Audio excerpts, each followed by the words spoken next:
there we are. Very well. This is the agenda review for Monday, May 13th. If you could please stand and say the Pledge of Allegiance. I Pledge allegiance to the flag of the United States of America and to the republic for which it stands, one nation, under God, indivisible, with liberty and justice for all. Thank you. Is there something we're going to do first, or? No, that's next. Okay, at the end of the meeting, okay. We don't have Employee of the Month this time? Not this month. Okay. Not this time. Okay, very well. Okay, Mr. Schofield. All right, under presentations and proclamations, you have one recognition. As not long ago, Palm Beach County Sheriff's Department did a recognition there for their volunteers, and one of our residents, Chet McCarthy, who is a volunteer captain, received that. So he'll be here tomorrow night so that we can recognize him for his contributions to the Citizens Volunteer Program. Very well. Moving on to the consent agenda. The first item on the consent agenda is minutes of the regular council meetings of March 12th and April 9th. If there are any revisions or corrections, if you would let Ms. Kalobi know. Okay. The next item is authorization for a contract for the Essex Park Observation Platform Project. And having gone through it, having been asked a question I did not know the answer to this morning, I went back and dug into it a little more. This is in the amount of $463,138.70. There is a grant, a Water Conservation Fund Program grant of $200,000. This involves refurbishing the playgrounds, replacing their surfaces, doing some additional pathways, some additional crosswalk, and then constructing the observation platform on the canal, and that's what actually entitles us to the grant. Mr. Lundin can give you the cost breakdowns if you would like them. This is similar to the ones we did, this is our third one? It's very similar to the one at Dorchester, yes. Okay. Okay. Go ahead, whatever you want to present on it. Is there highlights or a highlight reel?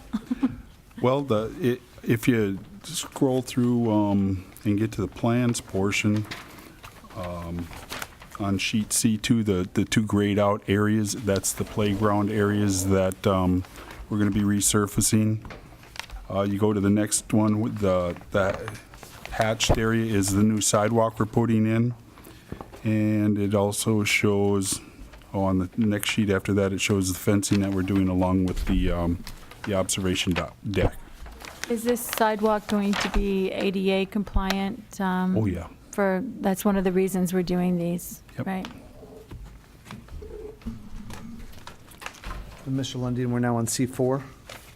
I'm on... Platform. Yep, C4, then you have the platform area.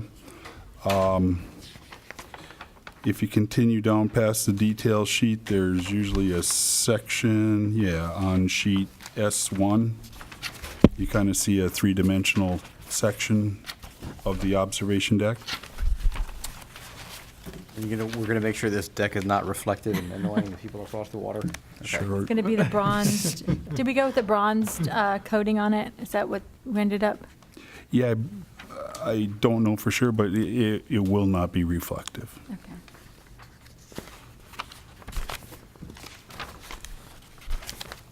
But unless you have any other questions, that's about it. We haven't had any other problems. I mean, years past, there were some incidents on docks. We haven't had any Right, well, problems with and- these metal ones. No, that's Make them the non-combustible now. intent is to try it out with these two new locations before we really do too many more to see how they fare as far as the wear and tear. But we're hopeful that we won't have the flammability issues that Okay. we had with the wooden or composite material that we used in the past. Excellent. But we haven't had any problems like that. No. Is this our third one or a The second second. one? Second one, okay. Okay, and $200,000 of the funds of this are coming from a grant. That's correct. Right. I mean, that's, And so what we try and do is time it with when we've got other improvements that we normally would try to make or be looking to make on the land side. If we can try and enhance the water side related uses with a dock or observation platform as we have here. We're going to try and look at that and Get it all done at one time and. Correct. Correct. Okay, very well. I don't think we have any other questions. We kind of know what the product is. The playground surfaces are that rubberized pour, liquid pour, It's what we've been doing it at the other parks. right, which has worked out well, and, okay, great. Okay, the next item is authorization to renew an existing contract for the supply and delivery of road base, and this one is to Palm Beach Aggregates in the amount of $126,000. It is budgeted. We did the original bid award in 2017, and this is the first of the renewal options. We didn't really go look for another type because we use a very specialized type of shell rock in the Equestrian Preserve, something that is horse-friendly, and they are the only people to supply it. Generally speaking, though, their prices are compatible with anybody else for fill material, but it is the only place we can get that particular type of shell rock. So it is budgeted, and there is no price increase, so we're recommending approval. And I know we hear from all sides on this, but this is the one we feel like is the best compromise as far as surface and, Yeah, one of the things that you'll have seen in the paper in the last couple of news cycles is an adjacent community is having problems with the size of the aggregate in their shell rock. Horseshoes don't take well to big rocks, so this is a very fine thing that the horses, it doesn't hurt the horses to ride on them. It doesn't clump, and it doesn't have big aggregate in it. And we spend this every year on our unpaved roadways? Yes. Okay. And this is the same material that we've been using for how long? We've been using this probably Don't know close. the exact time frame, but it's been a while. I mean, It's we've been at least 8 or 9 years.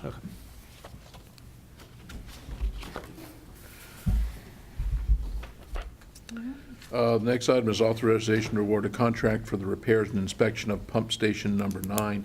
The award is to FPI Pumps, Inc., because they're the manufacturer of the pumps. Total expenditures for that we're looking at $44,308 for the inspection and repair of pump station number 9. If there's any other detail, Mr. Lundin will have more specific details if you like.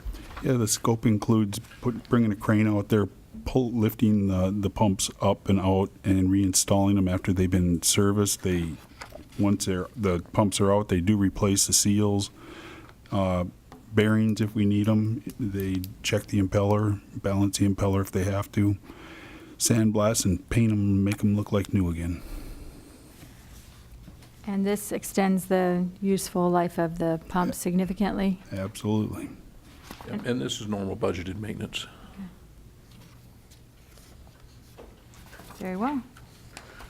The next item, beyond introducing it, I'm going to turn that quickly over to Ms. LaRock. So this is authorization order, task order to provide engineering consulting services for the wastewater treatment plant in the amount of $99,645. Just to set the stage, there was some work on the line plant that had originally been budgeted $144,300. In evaluating that, it has some additional life to it. So Ms. LaRock has another item, and Shannon will go into detail with that now.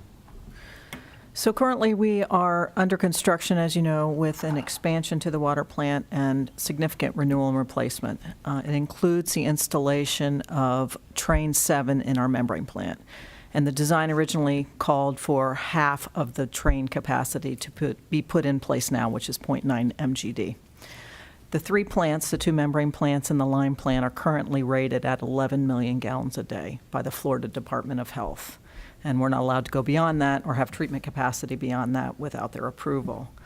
So as we consistently review projects that are currently in the planning phase, and then also agree to commit capacity through developer agreements, i.e. once somebody pays capacity fees, we basically have to guarantee them capacity in the plant.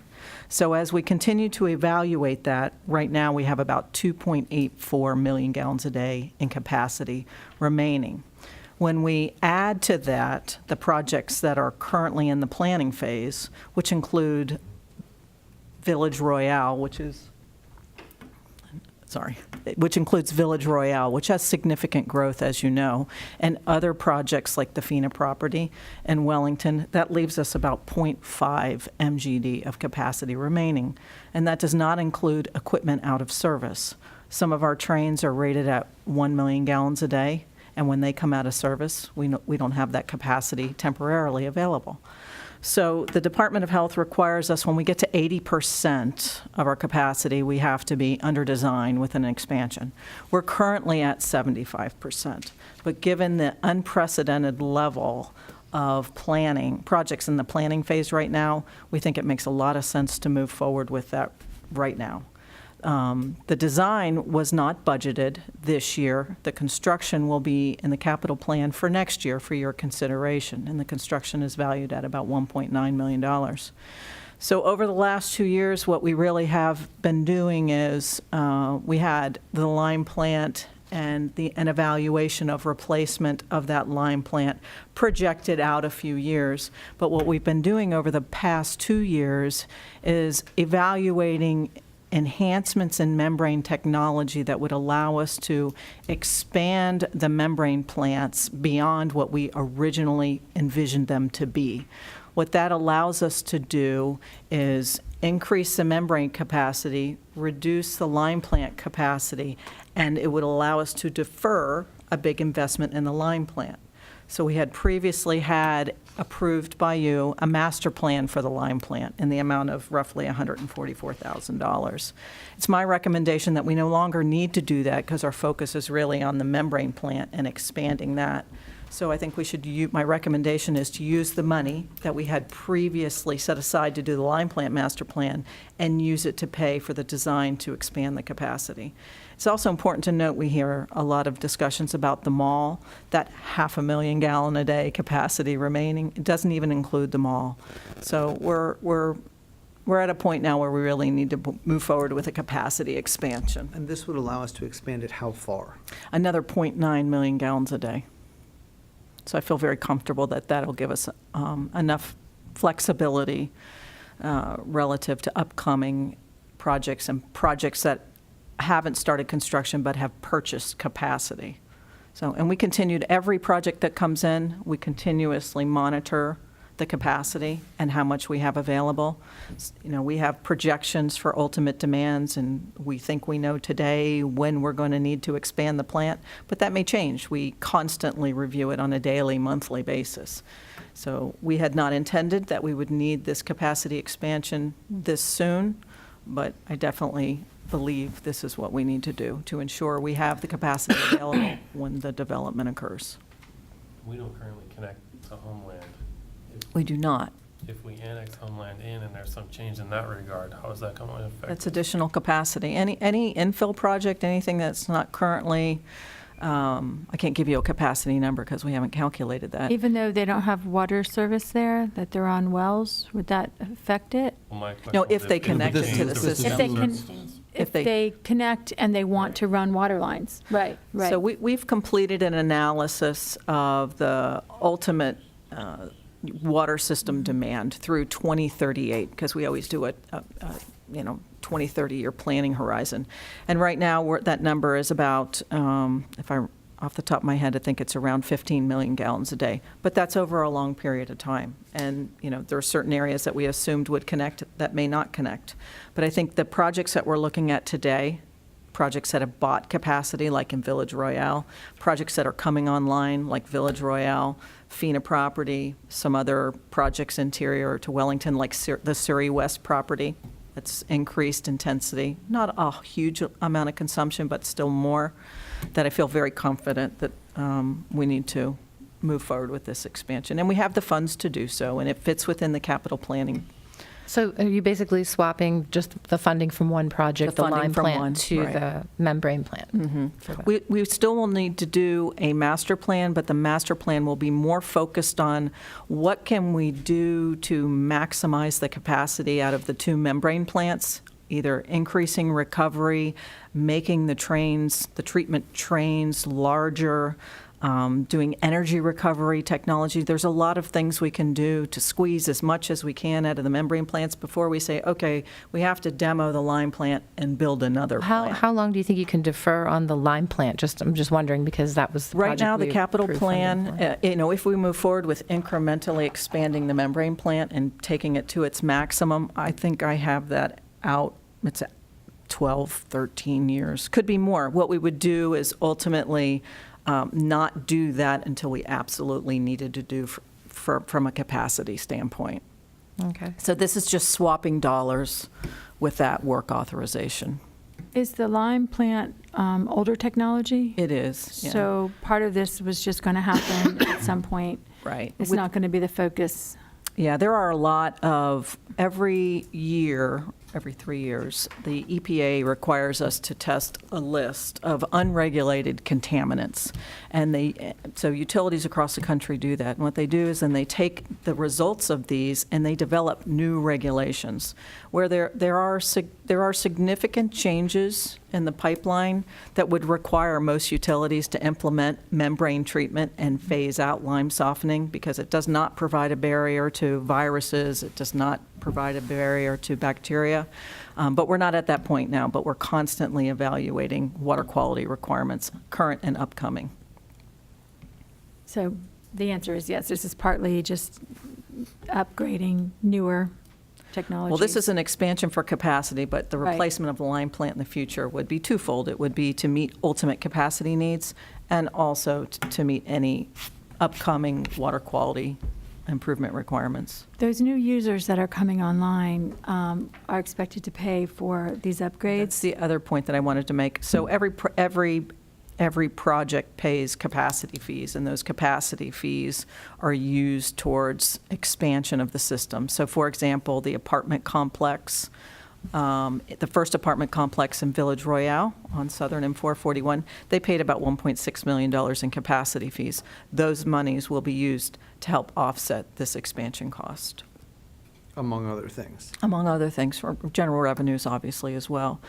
We have to segregate capacity fees, water and wastewater, so the water capacity fees pay for water improvements, and the wastewater capacity fees pay for wastewater improvements.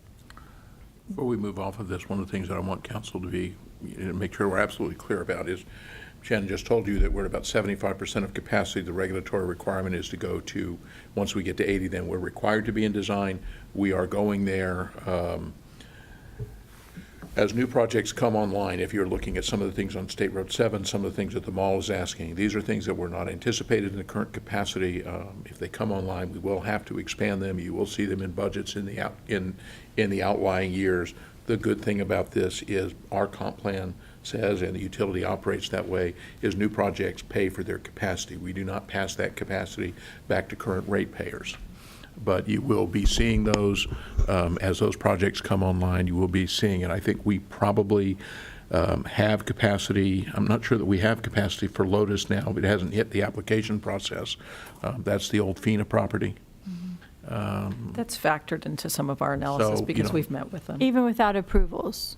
Yeah, Even we though put there's it in the no- tracker, so we Okay. track, obviously, existing demands, purchase Right, so that capacity. you never get caught flat-footed. We're That sort we- of, We're always looking out 3 or 4, 5 years because it takes a while from design to permitting to construction for a plan expansion, at least 3 years usually. well, which is why when you get to 80%, you're required to be in design so that you're, Correct. And the 10 and 20-year plans certainly consider these things. But, I don't want there to be any misunderstanding on the part of our public that, we will be expanding plant capacity as new development comes in, but that is if you are a current ratepayer, you do not pay for the new development. That is paid for by the people who are beginning, or who are going to get that service. So for by the instance- developers. Yes, so we. Yeah, growth pays for growth in our utility system. And the good thing about this is it's a relatively minor, when I say minor, design, because we already have most of the framework at the plant in place for this. So we'll be ready to go out to bids within 6 months, I think. So I feel very comfortable that we'll have the flexibility we need to meet the demands. And since that bridge is open now, we expect those apartments to have users in them? Oh, they're renting, yes. Okay. And we're meeting with different developers on every single pod. So it's a significant amount of capacity from Village Royal. All right, any other questions? Thanks for making helping us make good choices. Thank you. She doesn't get to leave yet. Next item is authorization to use a Palm Beach County contract with Hinterland Group for manhole repair and rehabilitation. We do about $200,000 worth of these types of repair a year. The $200,000 is budgeted, and if you ask me specifically, we're not going to be able to tell you that. We just know that there are a certain number of repairs that happen. This is well within it. Hinterland is the best. This is the best price that we could find in this existing contract with Palm Beach County. So we're recommending that we go with the next 12-month renewal option for this one. And how long has this contract been in place? I'm not, this is a piggyback contract with the county. I think they just renewed it within the last year. Hinterland is very familiar to us. This is their bread and butter business. They do an excellent job. And again, this also comes out of the utility budget, right? That's correct. Yes, and the monies are there. These are budgeted funds. These are operating funds. Very well. Make sure our manholes are good.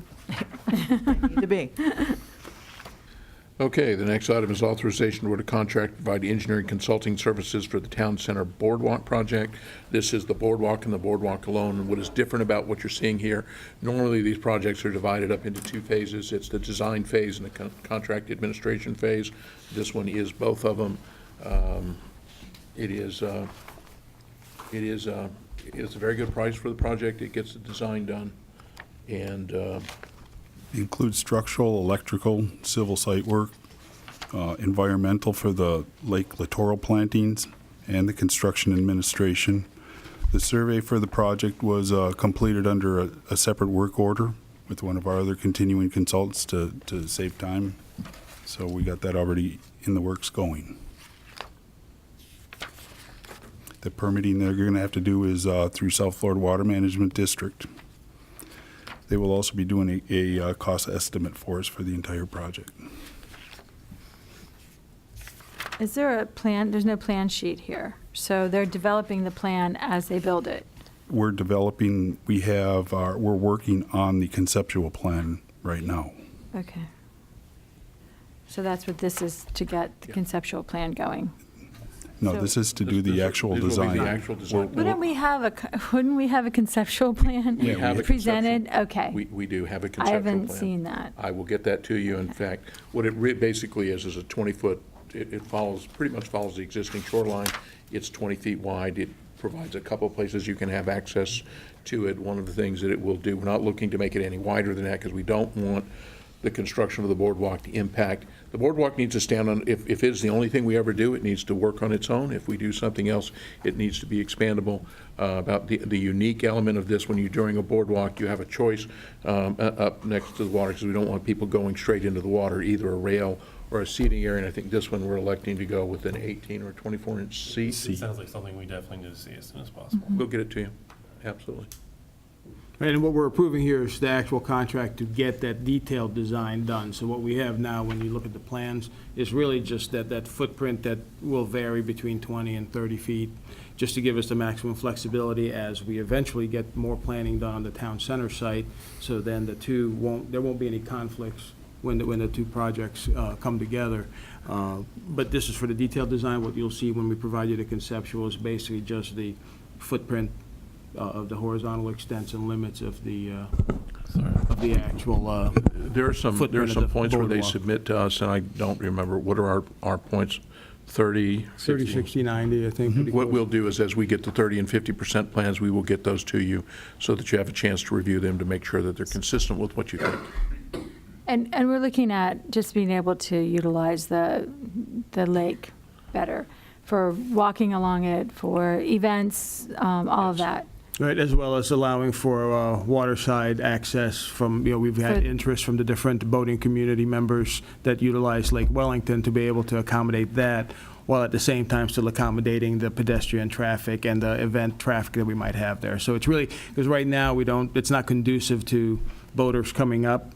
They're having to do makeshift docking at the Or they're pulling up and like walking in the water. right, and or you're using Tying up the trees. the floating Exactly. platforms that we have for the shells, for the rowers. Gulls, okay. And those aren't really designed for the boaters to come in. So it's really to try and accommodate that together with the rest of the event and foot traffic, pedestrian traffic that's right there as well. So this doesn't include any floating docks, though, because my understanding is the way the pontoon boats are, it's really hard to dock them at any height unless it changes with the water level.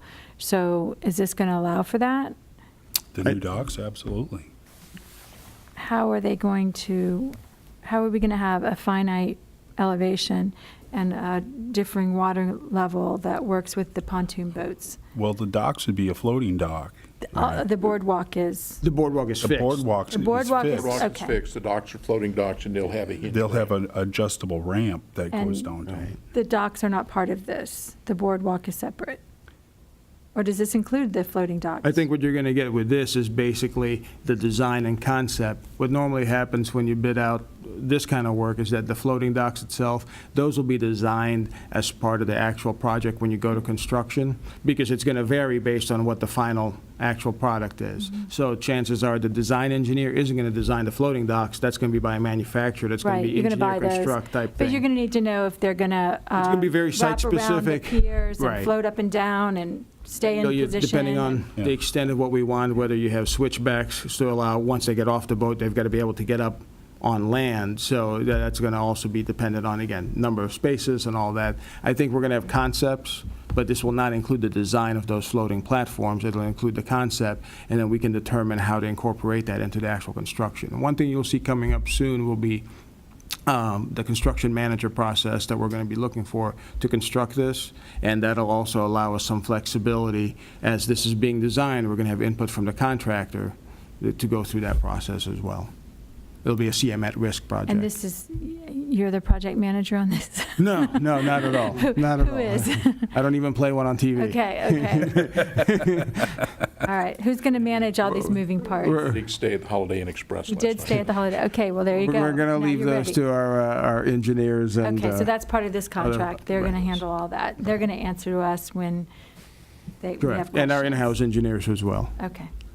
Any questions on this? Okay, the next item is authorization to extend a lease between Acme Improvement District and J. Alderman Farms for the K Park site. We lease that to them annually for $40,000 a year.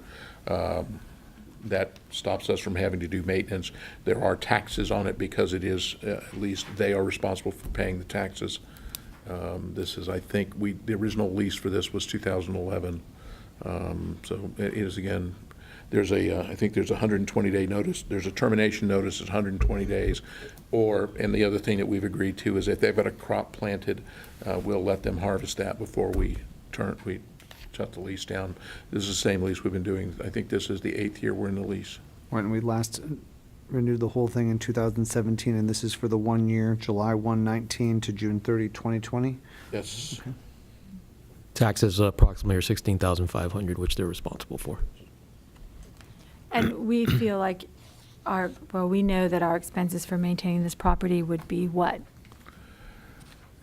We had to Just to mow maintain it. that, there's about 70 acres, we'd be $55,000 just to get a mow a month on that. And there's no negative impact because it's an organic farm. They're not putting down any chemicals, and we're not concerned about anything like that. So this is a good use of vacant property. I mean, this is a win-win. Yes. We get a little income on it, we're not spending the money to maintain it, and they do a good job of keeping it in good condition. You know, we don't find it overgrown. We have not had any problems since the inception of the lease. Oh. Except for people asking us constantly what's growing there, and we don't know, so. Yeah, I think the crop I'm going, I rotation, don't know. generally, I think winter vegetables of Okay, some that'll sort. be my answer. Winter vegetables. So you got that from Mr. Barnes, winter vegetables. Winter yes. vegetables. And I'm also not a crop scientist, just in full disclosure. Very well. But people do ask me all the time, what are you guys growing? And I'm like, we're not. So- It's a great-looking buffer we have on there, though. Oh, yeah, well, yeah, here. Now, you are in charge, No, I wasn't in charge of that You either. are claiming that one, aren't you? No, I'm just, Yeah, we take a do W get a- whenever you can. Well, and I knew that when we did the buffer, we talked about that. This is going to be everyone's going to think we're doing something here, and we're really just doing a very nice buffer, so. That came out very nice, by the way. It did. I Yes, it still get did, people yeah. coming up to me in public and saying, that really looks great, So do I. thank you. Yes, all the Yep, time. Yep, very well. Okay. Okay, the next item is a resolution 2019-21, authorizing the approval of a quitclaim deed between the Village of Wellington and Palm Beach Polo and Country Club Property Owners Association. Essentially, what we're doing is now that I need to think of the name of that road, I can't, but there are two lakes that are predominantly in the ownership of the POA, and these are the very end pieces up next to a private road. What we're proposing to do is take those little pieces of lake that we are responsible for now and turn them over to the POA, who should be maintaining them because the culvert that goes under it belongs to them. The rest of the lakes belong to them. Takes it out. They are wholly within they're wholly within those subdivisions. We have no reason that we should be maintaining this. Why does this little part belong to us at all? Right, that was my It question. shouldn't. I don't know why it does. Well, similar to some other things that have come before us, I think that we thought, Why do we still have this? why do we still have it? We don't want to be maintaining these things that we don't even have access to. Well, in fractional pieces. I think it was just of dedicated to larger- us on the plat, and it's just been that way for Well, time. I would like to see something before tomorrow, just on my desk, that shows the location. area. Yeah. I know that it was in our weeklies, I vaguely know, but for, That's easy. Yeah, I was surprised that It wasn't was in here the when I tried to weeklies, follow this and- along. doesn't say how Absolutely, Mr. large, Barnes. it doesn't say how large the lakes are or anything in here. Do we have somebody who can put up the aerials? Because I don't want people to think, can I just take a think it's look. good for people to understand what we're doing here, and I don't think that this document, Tells you any- standalone, Right. does that. Is Because they're rather small, unless, Based Does on what quick you- share work in here? It should, but you can do it from here, and if Ken's listening, which he is, he'll make this work. It was just here a minute ago, Yep. Great. and there he is. I mean, it doesn't even, because it's a quick claim, it doesn't even give the area or anything of the properties. Cypress Island, is that the road you were thinking? No? Yeah, I think so. We'll pull it up and show it to you. They're two small little pieces, both right up against the road.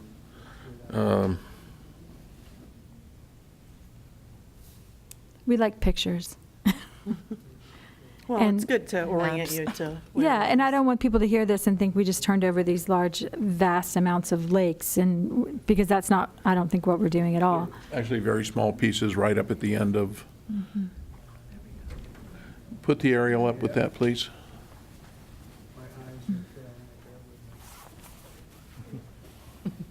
Go up to the fourth, there you go.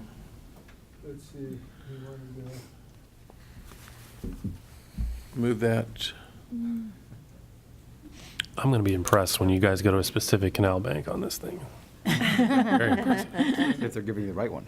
You just want Not just, to get that out there right now. Just to satisfy you. Which lake were we looking at? There's two of them, so I don't think you're Further, there you're- yet. You're Zoom very out close a- to it, right there. Zoom out a bit and you'll No, find it. he's right there now. Pull that intersection that you have the cursor down right to the middle. Right here? That's it. Pull it right down to the middle. Now, Oh, there's, Either side of that. if you look at those right there, you will have, Jim, if you will click on either one of those lakes, and that should bring up who the property owner is, which should be Palm Beach Polo and Country Club Master Property Owners Association, and the other large lake will come up the same. And those two little end pieces right there belong to, Village Wellington right there. yes. Right. It is those two little end pieces, and the road itself belongs to the POA, and the road and the culvert that goes underneath of it, so it so. looks like the lakes were somehow extended or something into common property, but that was all done permitted? Yep, that was all permitted. It was okay. permitted and platted that way. I'm not Okay. sure why, but It it should have been was. changed probably at that point, but, Clearly, right? I mean, yeah, why? Yeah, Okay. So who is currently maintaining those lakes? the POA, Because they're connected to them. yes. Right, right, because you couldn't maintain all of this without. no. No, they're maintaining it. Okay, very well. I think that's, But we'll have, we'll get you all that drawing. and I'm just going to pull it out of the Well, weeklies. I think we're good now. We just want- now we're, Right. I feel. Right, and as long as anyone that's interested can see that aerial in the video, then I think we've answered that question. It seems like housekeeping, for lack of a better term. Okay, very well. When Nice you look work, at, when guys. you look at the aerial, it's pretty Yeah, clear. yeah. That, Yeah, this was pretty clear when they asked. It was that, yes, we're not giving them anything of any value to us. We're taking the maintenance responsibility from us, and we're not maintaining them anyway, and making that formally the POA's well, responsibilities. the maintenance that they're already doing, Correct. Right, so to them, we say thank you. Okay, right? very well. The next item is resolution number 2019-22, Town Center Project, Florida Fish and Wildlife Conservation Commission and Florida Boating Improvement Grant. The Fish and Wildlife Commission now wants resolutions before, but we're going to apply for a grant in the amount of $200,000 to be applied towards the boardwalk, the Town Center Boardwalk. With a requirement of a 5% match. This is a terrific grant. Let's get this done. Yeah, we will Let's get that. find more Now, of the these. one thing I do have to point out, in Section 2 of the resolution, has the amount at $250,000. We'll need to correct that tomorrow night to $200,000 because it is a $200,000 grant, not a $250,000 grant. Are you sure? Maybe the first page, maybe the first page is wrong. I checked. Actually, Mr. De La Vega checked. Page 201 says it. There he goes. Page 201. Yeah. Okay, well, Good try. All right. Okay, but yeah, it's that's, worth a try. we need the resolutions before we apply for the grants now. So if we get it, great. We hope we get it. We've been pretty successful at those. It's the same grant fund that the Essex project is from. Which we're calling an observation Platform, platform. correct. Yes, Okay. it is far more than that, yes, but I did dig into that anyway, so we're off that. All right, the next item is Resolution 2019-24, Special Magistrate Appointments. And what we are looking to do is you have Mr. Posner and Mr. Zangen have a 2 years, they have an additional 2-year term that they can serve beginning in 2020. And then Mr. Suarez Rivas, his term is up now, and this will be his final 2-year term as well. And this is just kind of a belts and suspenders item. They've challenged the authority of the special, Palm Beach Polo has challenged the authority of our special magistrates because they were not appointed by resolution of the village council, even though our resolution delegated that authority to our staff to do. And we believe that it was a proper delegation of authority. And that even if it was an improper delegation of authority, the de facto officer doctrine would validate all of their rulings. But just in case the court finds some validity to their argument, this will be a resolution by council appointing them for the remainder of their term. Retroactively appointing them back to 2018, Correct. And which we didn't need to do. Right. and also for Magistrate Suarez Rivas from June 1st, 2019 to June 1st, 2021. So, And how, we have the option of not renewing these when they come up. I mean, didn't we say, in the resolution that you adopted in 2015, essentially what you said is that the special magistrates have four 2-year terms, and that during that period of time, if the special magistrate wants to continue to serve, that you can go ahead and have staff contact them, find out if they want to serve, and if they do, they are just automatically reappointed. And there haven't If- been some other sets of problems, attendance, whatever it might Correct. be. but if there's some, but we still have the authority. You always have the authority not to renew them. That's correct. You have the authority, if there's some issue with them, your staff would notify you and bring the matter to you, and then you could vote not to renew them. So that's always an option. And looking at But this, they're only, but all only if it was, final. only if it was brought to us for some kind of need. Correct. Because your resolution in 2015 Took care of that. took care of that and delegated that authority to your staff.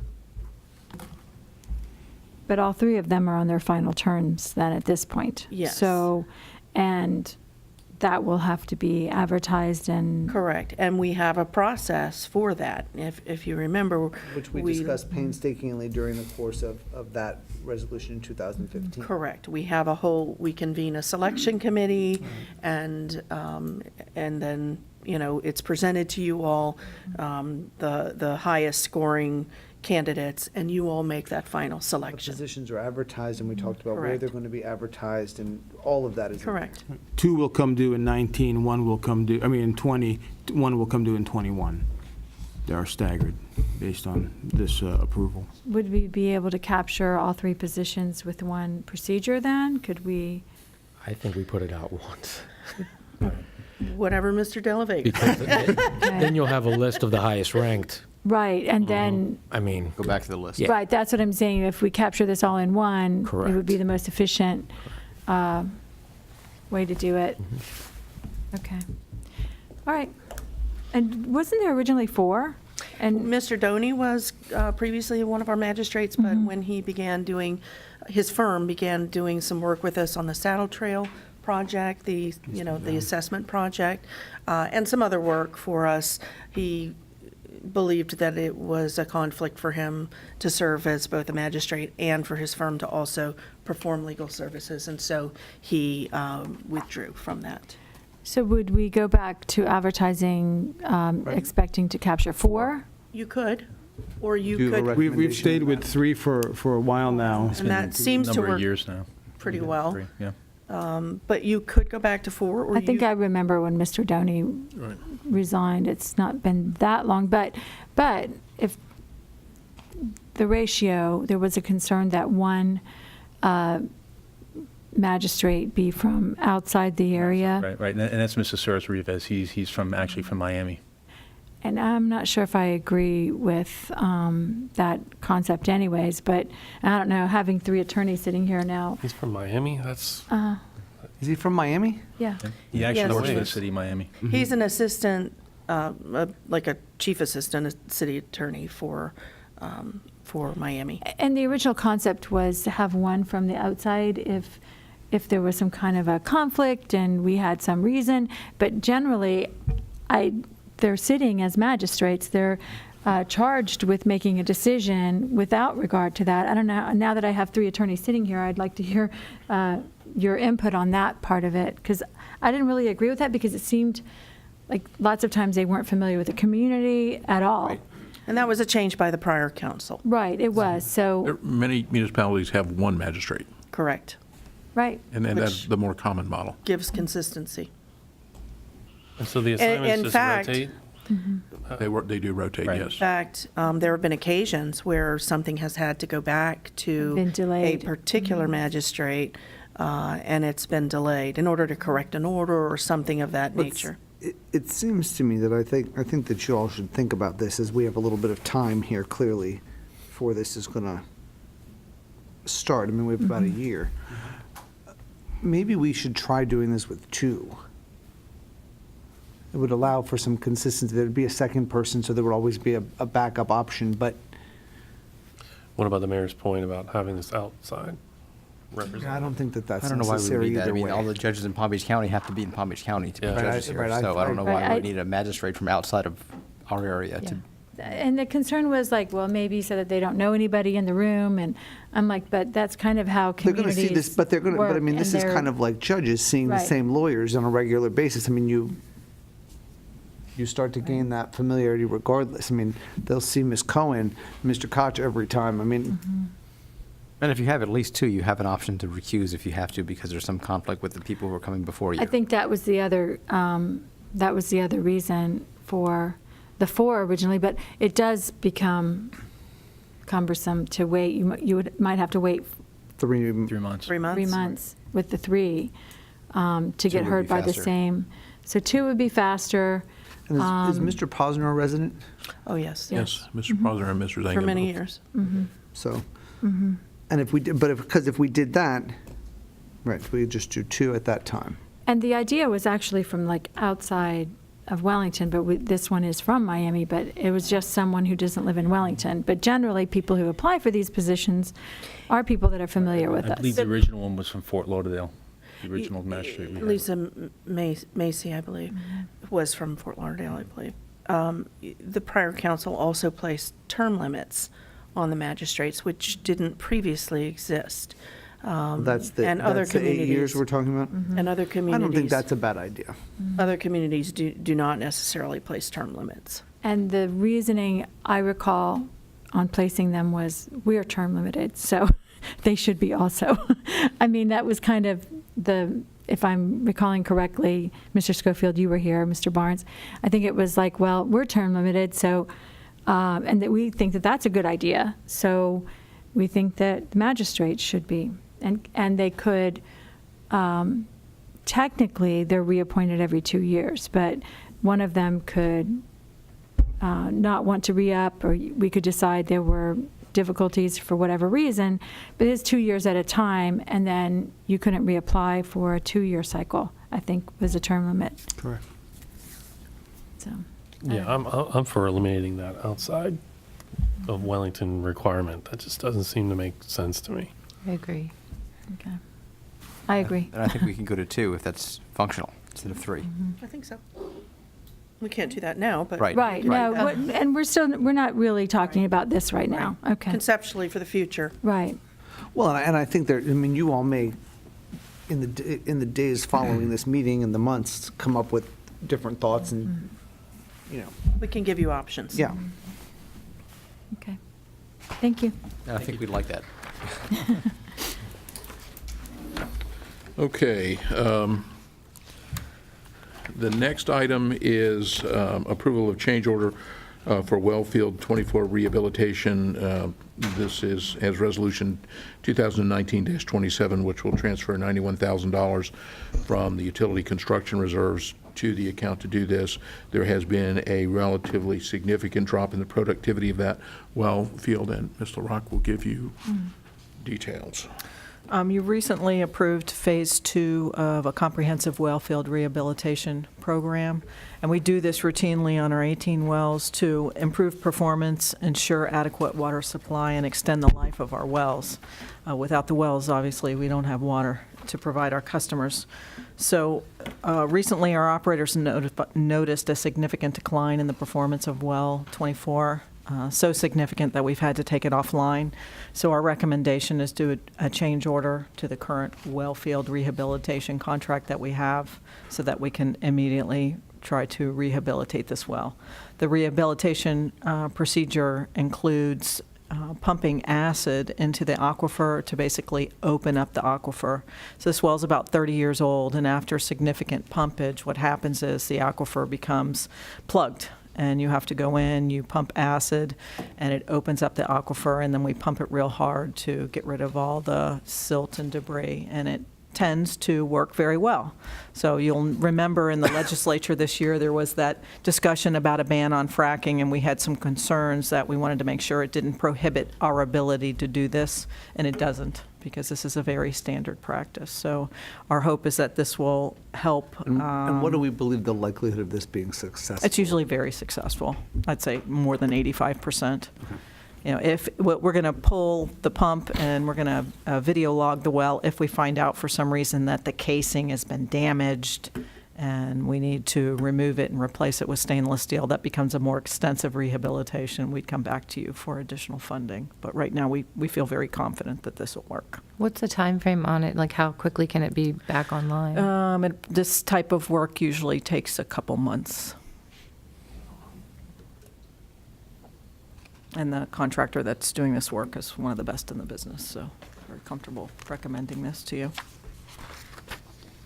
All right. Very well. It's the important work. We got to have water. Thank you. Thank you. Now, the next item you may or may not wish to leave here. You may want to put it on the regular agenda. It's resolution number 2019-29, declaring an immediate threat to the health, safety, and welfare of the public due to the condition of certain roadways within the jurisdictional boundaries of the Pine Tree Water Control District. This is where we're seeking your official direction to file. Chapter 164 of the Florida statutes has a requirement when one governmental entity has a dispute with another governmental entity, that there is a pretty extensive pre-suit negotiation process that is required.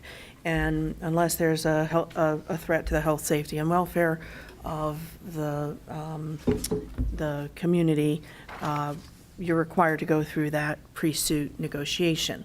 In this case, because of the condition of the roadways within. Back up for 1 minute. That process you were talking about, that pre-suit negotiation, did that start up at one point through these difficulties on this? No. Initially, Rustic Ranches filed a lawsuit against the village without complying with that provision. We had an injunction, a temporary injunction hearing. The court denied the injunction and On that ground that they didn't comply with the pre-suit process? No, on substantive, on the merits. I also moved to stay the matter or abate the matter until they complied with that. And at the hearing, they represented to the court that they didn't feel that it would necessarily be productive. And so the court encouraged them. You say they represented, who said that? Their attorney. Their attorney, okay. The attorney representing Pine Tree. The judge recommended that they go back and get a resolution from their governing body dispensing with the pre-suit negotiation requirements. And we were going to stipulate to certain facts, which really were not in dispute. I drafted a stipulation. I attempted to communicate with their counsel. We expected them to place that on their agenda. Apparently, it never occurred. And then without even communicating with us, they dropped their lawsuit. And so, at that point, it became moot. In this instance, and at the time, the roadways were not in the condition that they're in currently. Currently, the roadways have deteriorated, and as you know, we're entering rainy season, and they will continue to deteriorate. And so we believe that there is no dispute that they have the obligation to maintain the roadways, and therefore we're asking the court to require them to comply with their ministerial duty to maintain the roadways. We're also seeking an injunction because the writ of mandamus deals with the immediate issue, but is not a suitable mechanism for the court to exercise its jurisdiction on an ongoing basis. And so an injunction will provide the court with the ability to monitor it on an ongoing basis if we need to go back to the court to get some further relief. So this resolution helps us get past that pre-suit Exactly. process. That's and we can all get it this is. quickly to court and have the issue And have with our day in maintenance court. resolved. Correct. That's exactly what it is. Do both sides have to agree that there's No. this, or is it our burden to show that there's a public Well, we health? are the party who is going to be filing a lawsuit. And so it is our obligation to, if we feel, under the To waive statute, this. exactly, it is our obligation to either, say, yes, we think that we may be able to resolve this with the other governing body, or no, we think that there's a danger to the health, safety, and welfare of the residents, and therefore, we're going to dispense with that. Now, I will tell you that the statute also provides that the court can review that and conduct its own inquiry as to whether there, in fact, is that type of threat, but the pictures of the roadways clearly reveal that there are issues, and I think you all have even received emails from residents, And there was media coverage of it. Correct. But the fact is that the other reason for doing away with this is that we've been ready to have an interlocal agreement where they paid us to do this. They've refused to do that. So, there is no. Well, I don't know that I would say they've refused to do that. I think what happened is we were negotiating some sort of an interim type of an agreement, and suddenly their attorney at the time just stopped communicating with us because I believe they terminated that relationship and then retained new counsel. We were told that they were going to be offered to go ahead and just pay us for the maintenance and get these roads done. Right, and at this point, I don't believe that they are inclined to, the Pine Tree Water Control District, to issue any contract. They believe that the Village of Wellington needs to handle the maintenance and at the cost of Wellington. And We they, sent them the letter that we discussed. Right, Correct. so they do have that. But who was that provided, that letter to? that was provided to their attorney. Their attorney. And so the residents don't have that information necessarily. As an attorney, knowing that they're represented by counsel, I can only communicate with their counsel. It's up to him to communicate Council to to, Pine Tree we're talking about. yes, Right. yes. So I sent I'm it to their attorney. concerned that they don't understand that we're willing to do the maintenance and charge them for it because we believe the roads belong to them. As we have historically. Right. Got it. But again, Right. if their attorney would No, they weren't contact paying me, us then. It wasn't working that way if their previously. attorney would contact me, this discussion could take place, but there's been no response to our letter. This is exactly why we need to just proceed with litigation. I mean, this is the epitome of why litigation is needed, because both sides need a resolution on this as soon as possible. Right. That's right. That's And the exactly residents are stuck in the middle, and it's this lawyer said that, this lawyer said that. Let's just take it to court. Well, and we tried for the very quickest form of resolution, which was sending them the Yeah. letter saying, call us, let's get down to some kind of discussion. That didn't occur. Instead, there's been a media campaign, there have been meetings and unnoticed citizen meetings with their board members, all kinds of things going on. There seems to be a lot of disinformation. There's a lot of incorrect information being disseminated. And this whole question of do they or do they not own the roads? I mean, their residents own the roads. This is not a. Right, they own to the center line of the This road. is not a They- disputable point. right. This is not, there's Right. no discussion there. Correct. That was acknowledged, in fact, in the injunction hearing, and there's no. But it's not like we're leaving them without options. We've tried to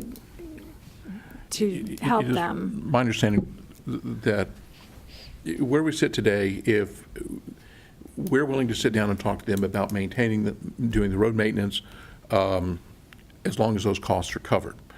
You know, we've made that offer. It continues to be there. I want Did to be they very. present that to their membership or their landowner? I'm sorry, what do they call a No, person? they're landowners. The They're not- landowners. No, They did not present what we said. What I need to what be we very offered. clear about is that Pine Tree Water Control District and the Rustic Ranches homeowners are different entities. Pine Tree is a government. It is constituted under Florida statutes. It has all of the responsibilities that any other government has. They are not required to go back to their residents to get approval to enter into a contract. That is something that they have the statutory ability to do. But one thing I want to be very clear about their roads. Their roads are deteriorating. They are not, as of this moment, unsafe. If we get into the rainy season and I see that that could happen, which is why I think it is absolutely critical that we move forward and we get resolved who is responsible for maintaining those roads. When you go back to the. Well, that's not the issue. They are responsible for maintaining the roads. They just don't believe it. They just don't believe it. Correct. Right. We have Which is the why we the need a court to original, decide. the original legislation that establishes them. There's the permit for it. They maintain them from what? It's laid out in the complaint that I drafted, and I think it's very clear from both their enabling legislation, their water control plan, and other documents that they have both the ability to and the duty to maintain those roadways. And they were maintaining them prior to 2004 when we entered into the interlocal agreement.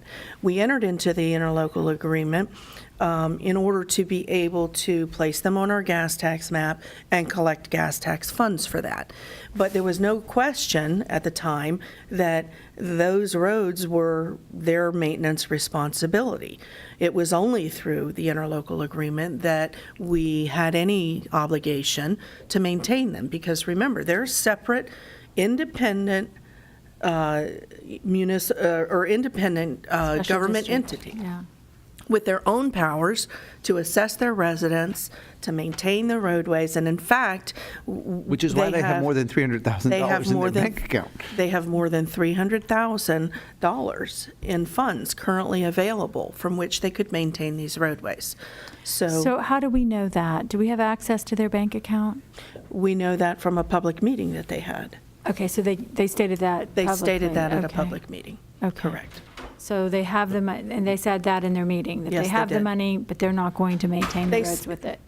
They stated that they have a certain amount of money over 300,000. Right. And we- That discussion was not in conjunction with maintenance of the roadways. It was. We do not have access to their banking records. Okay, I was just wondering how we knew that. All right, now I know. All right, again, I don't know a clear way to say it, but except that we don't own these roads, and without a maintenance agreement, we can't even go in and maintain them, because we don't own them. And it has been the long-standing policy now for how long? This council has been constituted in its current form for 3 years plus. And it has been the long-standing policy of this council and the long-standing criticism of this village over time that we have policies that can't be applied universally across the village. And what we're saying here is there can't be some special arrangement made over this one set of roads that couldn't be done in other places. We've updated our codes for this reason. It has been a long-standing position of this council that things be consistent, uniform, and understandable, and that is why this dispute seems to have arisen. The confusion does exist in the public, though. I mean, for whatever, the media response, people are saying, well, they're in Wellington, why aren't you doing this? And in fact, there's lots of private roads in Wellington that Wellington does not maintain. But as a landowner, people don't necessarily understand that. So I just want to make sure that people understand that we do not own these roadways. That's the rub here. And if you look at the maintenance agreement that we had from 2006, it said clearly in it that they were going to become a dependent district. Correct. And I don't know why at that point something wasn't, there was no mechanism for saying, wait a minute, they didn't follow through with this. That's not really what happened. It seemed like we were stuck on cleanup here on this one because it wasn't When they voted, the original enforced. resolution did absolutely contemplate in them becoming a dependent district. When the residents voted, and I think that was 2006, not to become a dependent district, the agreement should have terminated at that point. We did not do it. When I became the city manager in 2008, it was certainly not, I never looked at the agreement. After that, it began to be an issue probably 2 years ago. A little over 2 years ago when we looked, and the agreement contains a termination clause that says either side can get out of the agreement on 270 days And notice. we complied with that. I think it's important to remember that, the Rustic Ranches community, which is within Pine Tree, has an elected board. And that elected board, is responsible for making sure that they are properly informed about the facts, and I'm not sure that that's occurring. But again, that's not something that we can do for them. Right. It's Well, their responsibility. It Right, is their and what we can do responsibility. for them is bring this action to get this cleared up. Correct, because it's a disservice. The Pine Tree Board is essentially doing a disservice to its residents right now by not maintaining the roadways, or at least not entering into some agreement whereby either we maintain them Some other business or entity could do it. contracting with some That's right. company to maintain them. And in general, a lot of these 298 special districts employ a management company. That's correct, and they And- chose not to. They chose not to. There's lots of ways to do this, and this is the one we're facing here, so. Correct. I do think after we file this, it should, I'm sorry? I do think after we file this, it should be put on the website or something with a link so that people can easily see it and follow through with what is laid out in the in the complaint. Okay. I do think they have some form of management, but I believe it's kind of a homegrown type management company. There is a management company, and I can't remember the name of it offhand. Flying Cow Management was the Flying Cow previous management At least company. one member of that management company sits on the board. Correct. Well, And, that's- and here's my question, are they incorporated, or do they have any Yes, I papers think they are. filed? They are, I believe okay, they so are. they've done some steps Yes, towards, I believe they okay. have. I'm just concerned about the level of compliance with There is a lot state law of, there is a here. lot of non-compliance, I can tell you that for certain, including non-compliance with public records requests, non-compliance with the requirements of things that need to be on your website, a lot of non-compliance. Non-compliance with public meetings requirements and things of that sort. Notice requirements, any number of these kinds of. Correct. If there was a meeting of the board members that was not noticed, is that a violation of the Sunshine Law? Are they governed by that? They are governed by both sunshine and the public meetings law. So if they have a public meeting of the board, it has to be open to the public. It has to be noticed and And it has to be advertised and- noticed, not advertised, but noticed. But what if those same meeting, like the board members had meetings outside of That would be a sunshine violation. So they are governed by that? They are just- Absolutely. governed by exactly the same sunshine regulations That you all are governed by. Okay, which means we can't You can't, meet and discuss anything that has to do with this village outside of a public meeting. That is noticed. something that you're going to be voting on or considering as part of your duties as council members. What you cannot do, what this council cannot do, nor any group of elected officials, is have a public meeting, close that public meeting, and then adjourn to have a special meeting, to have individual meetings to talk about the subjects that were on your agenda.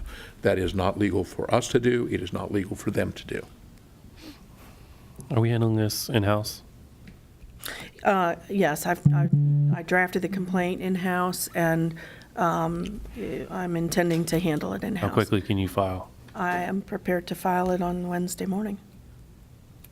Once we do the resolution. Right. There's a possibility that I may tweak something here or there based on some other documents, but I don't know whether I'm going to be doing that or not at this point. But I'm ready to file it on Wednesday. Either way, this resolution would allow you to do that. That's correct. I'm comfortable leaving this on consent. I was mean, just think gonna we've say, are we discussed pulling this? extensively, Yeah. time and again. Yeah, I agree. I think, Okay. And it was just, I put it there, and I just wanted to give you the option, but And just while we're on the subject, so that you all know, I'm not going to be there tomorrow. And I'm a chaperone for my daughter's Washington DC trip, so Oh, which was planned that's quite a long time ago. Yeah. So So you're leaving So, quite but- early in the morning, you're, 5:30 in the morning. Yeah. but aren't we required, is this requiring 4/5 on this one? Yes. It does, so it It would requires require. 4/5. So, and on consent, if it's on consent, it would have the 4, so. So it's okay. Enjoy. We'll manage, we'll struggle through. We can't get you out of this. I'm sorry. We're not making you call in. Wouldn't do any good. You wouldn't be able to understand him if you did, so at that point on a bus, with that on a number of bus. people with I don't them? know. We've had people call in from cruises. It's true. okay, right, we have to revisit that now. Really? Quite some time, I mean, I think That was a long time ago. Okay, that brings us to public hearings. The next item is ordinance, is second reading of ordinance number 2019-03, the nightclub ordinance, and Mr. Basehart is here to go through that with you. Afternoon. Unless you want me to, I won't go through all the details of the ordinance. Just want to point out, it did pass unanimously on first reading. There were 2 changes. One is, and I've made the changes. One is on page 218 of your package. And we added, Not Two- 218. I started 219. 218. Ours starts at 220. pardon? The ordinance starts at 220 on our, Okay. We need to give Bob a, Yeah, you don't have My- the I'll same. vouch for Bob, it says page 218 on his printout. Okay. Yeah. here. We can do a quick comparison. Okay. Actually, it's in the ordinance, section 3, Okay, which is, page 222 it appears. yeah, 7 points.